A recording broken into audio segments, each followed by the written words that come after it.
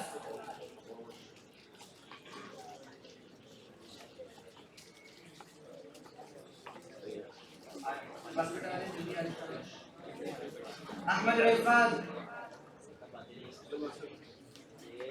عمر فاروق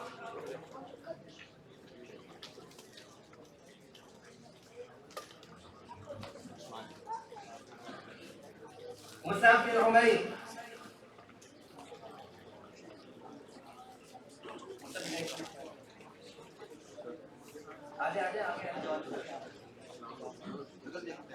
مصعب بن عمير أنس خرم أنس خرم أحسن وحيد